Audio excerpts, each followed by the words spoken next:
And tonight I'm very pleased to present Lori Erickson, who will read to you from her new book of travel essays, Every Step is Home, A Spiritual Geography from Appalachia to Alaska. A book list review reads, Erickson, who is always good company, contends that humans are designed to move, and her highly readable, thought-provoking pilgrimage is proof positive of that elemental fact. The peripatetic will rejoice. From forward reviews. In this book, the Erickson steps don't lead to grand cathedrals, but to transformative, powerful elements supporting life itself. Author Richard Louv writes, a beautiful successor to Steinbeck's Travels with Charlie and Kerouac's On the Road. That's not the end of the quote. Lori Erickson's Every Step is Home illuminates our spiritual connection to the natural world. Her pilgrimage of the heart reminds us that our future depends most of all on that connection.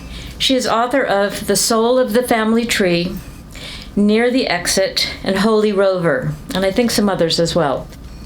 Lori lives in Iowa City with her husband, Bob Sessions, who frequently serves as her photographer on assignments. Please welcome Lori Erickson.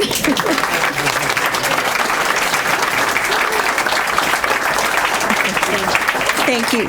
Thank you so much. I write about the intersection of travel and spirituality. And when I was casting about for a topic for my new book, I knew from the very beginning I wanted to write about the United States. And I've written about wonderful sites, Lourdes in France and Rome and Jerusalem. And we also have amazing spiritual sites here in the United States. I had the idea for the book. I had sort of a general idea of how I wanted to approach it. And then COVID happened. Staying at home for the first months of the pandemic gave me a much deeper understanding of why I love to travel, the power of travel, the transforming nature of travel, and I think it made it a better book because of that. I'm hoping that people will be introduced to some new places as a result of reading this new book.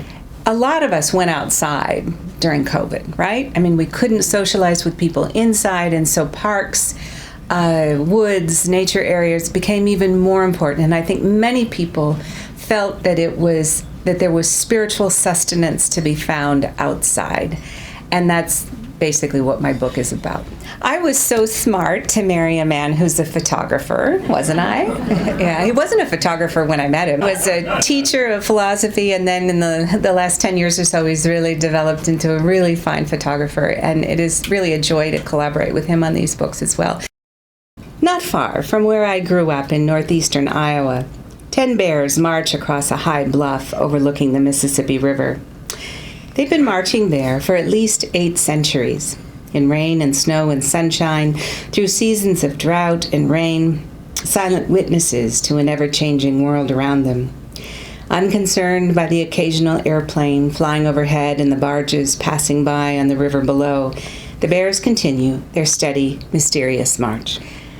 But once I discovered those marching bears, once I'd walked and sat and prayed among them, I've come to realize that they carry a powerful spiritual message, one with multiple layers of meaning. In reflecting on them, I realized that this sacred site is from a culture that's not mine, and that I'm only a visitor there. But the sign at the entrance to the monument invites the public to experience effigy mounds as a sacred place, and I'm not one to refuse such an invitation. Just as it's easy to overlook these mounds, it's easy to miss the sacred that threads through all of life. The marching bears appear quite different from overhead. The raptors that glide on the breezes above them, in other words, have the best view. So maybe the lesson here is that the sacred requires us to shift perspective, to get out of our ordinary plane of existence and find a new vantage point. I've loved my trips to places as far away as Egypt, New Zealand, and Peru. But increasingly, I want to see the sacred everywhere, not only in distant lands.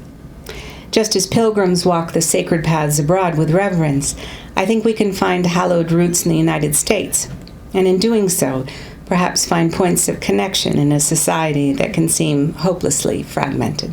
What does it mean to seek the spirit outside the walls of a building, to study what the early Celtic Christians called the Book of Creation? which they believed was as full of divine revelation as the Bible. What makes a place holy? And once we find spiritual inspiration outside, will we ever want to go back inside to worship? The more I thought about caves, the more I realized that they are one of the oldest spiritual sites that we have. In fact, one of the scholars that I quote in my book believes that worship in caves is the longest lasting human religion. For 20,000 years, people went deep into caves to do ceremonies. We don't know what those ceremonies were, but we know that they left records, they left artifacts, and they drew beautiful, beautiful drawings on the walls. The idea that caves could have a spiritual aspect is largely forgotten.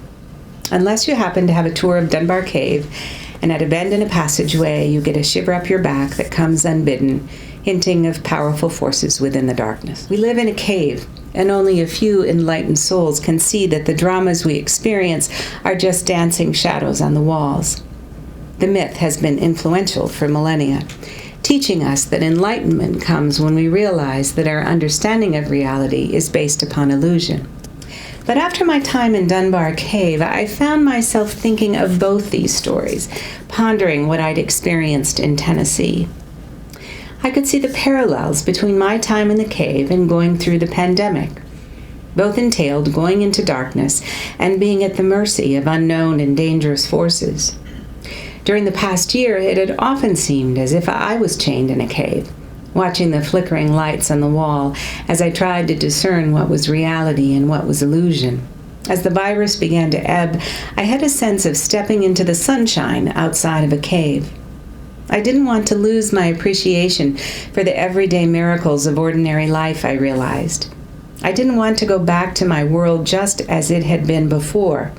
I wanted to take the lessons of the cave with me, but the potential reward for a journey into darkness is transformation, which is something to remember when we're lost in an inner labyrinth, trying to find our way back to the light.